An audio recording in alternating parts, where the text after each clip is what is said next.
If you were to place all the rice consumed each year on one side of a scale and every person in the world on the other, the scale would tip heavily towards rice's favor. This beloved crop contributes over 20% of the calories consumed by humans each year.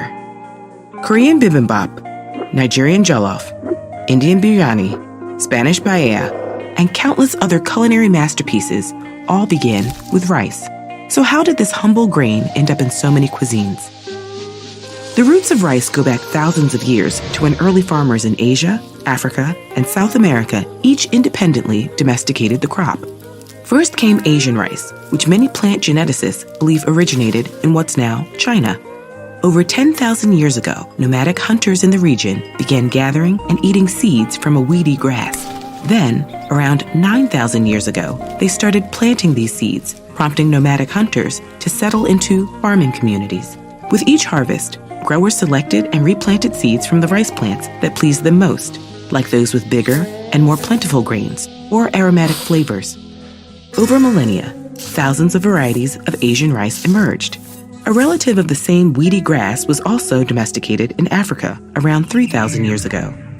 Today, its growth is mostly limited to West Africa. South American growers also domesticated rice around 4,000 years ago, though the crop was lost after the arrival of Europeans. Asian rice, however, spread widely and is now a cornerstone of diet and culture in Asia and beyond. In India and Nepal, many Hindus mark an infant's transition to solid foods with a ceremony known as Annaprashan, where the baby tastes rice for the first time. In Japan, rice is so central to diets that the word gohan means both cooked rice and meal. The global expansion of rice cultivation was only possible because the plant can grow in many climates, from tropical to temperate. As a semi-aquatic plant, rice happily grows in submerged soils. Many other crops can't survive in standing water because their root cells rely on air within soil to access oxygen. But rice plants have air channels in their roots that allow oxygen to travel from the leaves and stems to the submerged tissues.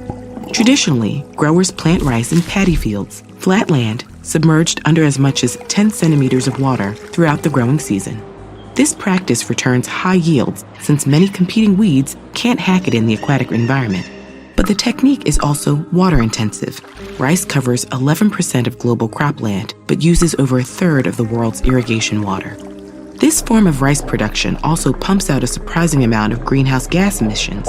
Flooded fields are the perfect breeding grounds for microorganisms known as methonogens. These microscopic life forms thrive in environments lacking oxygen because they evolved when the earth contained little of this gas. Methonogens are the only organisms known to produce methane, a greenhouse gas 25 times more potent than carbon dioxide at trapping heat in the atmosphere. Cows, for example, are infamous for burping out methane due to methonogens in their stomachs. In a flooded paddy field, methonogens set to work eating away at organic material in the submerged soil and multiplying rapidly, all the while releasing copious amounts of methane. The result? Rice cultivation contributes around 12% of human-caused methane emissions each year.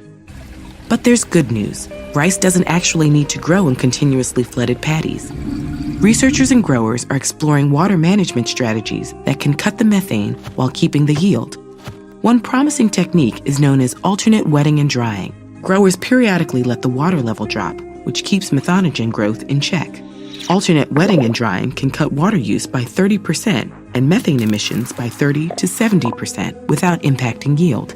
Greenhouse gases come from many, sometimes unexpected, places.